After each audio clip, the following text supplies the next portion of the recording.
سامعین و حضرات، خطبہ مسنونہ کے بعد جس آیہ مقدسہ کو سامعین کی خدمت میں تلاوت کرنے کا شرف حاصل کیا، اس کا کچھ ترجمہ اور مختصر تفسیر آپ کے سامنے بیان کر کے، اور انشاءاللہ ہمارے پیر صاحب ابھی یعنی ان کی آنکھوں میں ابھی مکہ اور مدینہ چھلک رہا ہے، سبحان اللہ، سبحان اللہ۔ ان کی پیشانی سے وہ کعبہ معظمہ کے سجدے اور گنبد خضرا کی جالیوں کے سامنے دعائیں آج بھی ان کی پیشانی سے چمک رہی ہیں۔ سبحان اللہ۔ آج ہم بڑے خوش نصیب ہیں کہ جب تک زائر مدینہ اپنے گھر پر لوٹ کر کے آتا ہے تو 40 دن تک اللہ رب العالمین ان کی دعاؤں کو قبول فرماتا ہے۔ تو الحمدللہ حضرت کی ہم زیارت بھی کر رہے ہیں، دیکھ رہے ہیں، اور آپ کی دعائیں بھی لیں گے، اور جو بھی خطاب جو آپ جتنا بھی، کیونکہ سفر کی بڑی بڑی صعوبتوں سے آپ تشریف لائے ہیں، اور وہاں کی گرمیوں کے بارے میں آپ نے بارہا سنا ہوگا، یہ آپ کی ہمت تھی، ورنہ بڑے بڑے جو ہے اس گرمی کو برداشت نہیں کر پائے۔ لیکن جن کے سینوں میں خون علی اور خون حسین ہو، جن کے دل میں سچا ایمان ہو، اسے جب کربلا کی گرمی کچھ نہیں کر سکتی تو یہ گرمی ہے ہی کیا چیز۔ بہرحال حضرت الحمدللہ ہم سب جماعت کی طرف سے بھی آپ کو بہت بہت مبارکباد پیش کرتے ہیں کہ آپ سفر حرمین مکمل کر کے آپ واپس تشریف لائے۔ الحمدللہ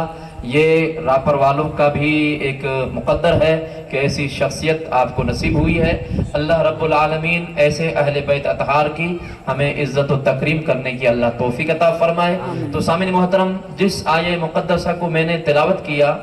اس میں اللہ رب العالمین ارشاد فرماتا ہے کہ یا ایھا الذین آمنوا استعینوا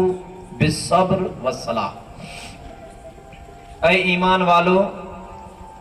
تم مدد طلب کرو، کس کے ذریعے سے؟ یہاں جو بھی وسیلے کا انکار کرتے ہیں، اللہ نے قرآن میں وسیلہ بیان فرما دیا، یعنی تم مدد طلب کرو نماز کے ذریعے سے اور صبر کے ذریعے سے۔ تو اس بات سے اشارہ یہی ہے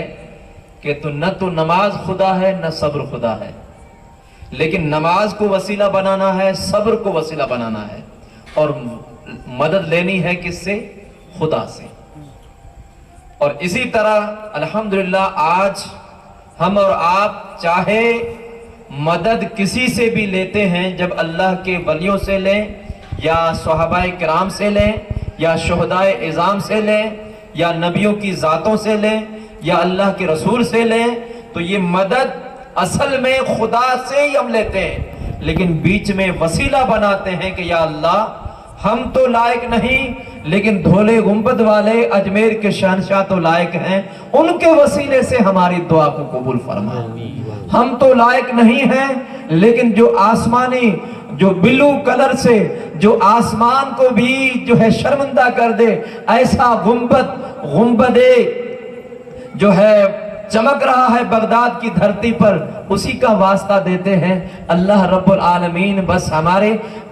مدد فرماتا ہے، لیکن جب ایسے گنبدوں کا وسیلہ دیتے ہیں، ایسے گنبد والوں کا وسیلہ دیتے ہیں، تو اللہ بے شک ہماری سنتا ہے۔ ہم کچھ نہیں ہیں، ہم جب سنہری اور پوری سونے سے بھرپور وہ گنبد جو کربلا کی دھرتی پر چمک رہا ہے، ایک نہیں انیک جو ہے گنبد چمک رہے ہیں، جو ایک ایسا گنبد دنیا سونے اور چاندی کے لیے لڑتی ہے، لیکن وہاں اگر ہم دیکھیں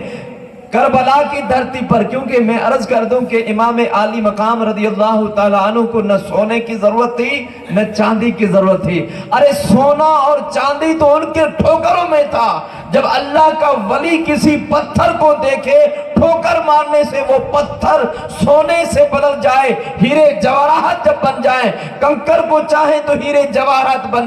بنا دے، تو ان کے اندر یہ طاقت ہے۔ یہ یزید جو تھا بھوکا تھا سونے چاندی زر و زیور مال و متاع کا، میرے حسین کو ضرورت نہیں تھی، لیکن جب دنیا سے گئے ہیں دنیا کو بتا دیا سونا چاندی کی میرے اوپر الزام لگانے والوں مجھے ضرورت نہیں ہے سونے چاندی کی، دیکھ لینا سونے چاندی کو ضرورت ہے میری، تو آج میرے گنبد سے چمٹا ہوا ہے۔ سبحان اللہ۔ امام حسین نے نہ سونا چاہا نہ جو چاندی چاہی، لیکن دنیا آج دیکھ رہی ہے کہ تقریباً 60 جو ہے کلو سے بھی زیادہ، یا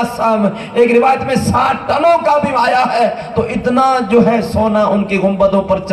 جو چمک رہا ہے۔ اس طرح 2.5 کنٹل کے قریب مولا علی کرم اللہ وجہ الکریم کے جو ہے گنبد پر چمک رہا ہے، تو میرے امام کا وہ گنبد جب ہم ان گنبدوں کا وسیلہ دیتے ہیں تو اللہ رب العالمین انہی کے صدقے میں ہمارے کام بنا دیتا ہے۔ کبھی ہم وہی جو ہے سبز گنبد خضرا جو ہر ایماندار کے سینے میں اس کی مہر لگی ہوئی ہے، اگر جو ایماندار ہے کلمہ پڑھنے والا ہے اس کے دل میں بے شک ہر وقت گنبد خضرا رہتا ہے، اس کی تصویر رہتی ہے، تو جب بھی ہم گنبد خضرا کا وسیلہ دیتے ہیں اللہ رب العالمین ہماری دعائیں قبول فرما لیتا ہے۔